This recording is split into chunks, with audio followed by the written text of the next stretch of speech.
In today's video, I'm going to teach you how to make Synthwave on Soundation. We'll build a neon-soaked groove in just a few minutes using the built-in library, simple synth presets, and a couple of classic effects. Start by getting a retro beat going. Open the sound library on the right and type 80s drum loop. Audition a few, then drag your favorite into the studio at bar 1 so it snaps to the grid. Extend the region to loop for several bars. That's your drums done with the classic gated snare energy driving the track. Next, let's lay down the bass. Add a simple synth track, open the preset menu, and choose Bruno Bass. In the piano roll, draw long notes near the bottom of the grid. Hold them across bars for a steady, driving low end. If you're unsure which notes to use, stick to one that feels solid with the kick and occasionally step up or down for gentle movement.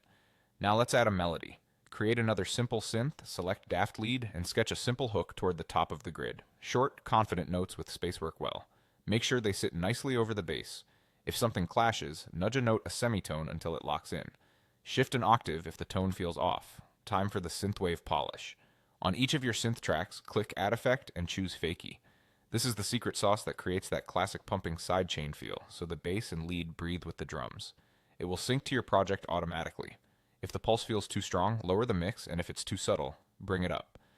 Next, add reverb on those same synth tracks and turn the room size to around 70% for a dreamy, spacious tail. Keep the reverb lighter on the bass so it stays punchy, and give the lead more space so it blooms above the beat.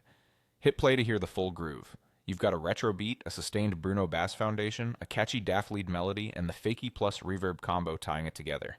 From here, tweak note lengths, try alternate 80s drum loop options, or adjust velocities to dial in the feel. Save your project and loop your favorite section for easy arranging.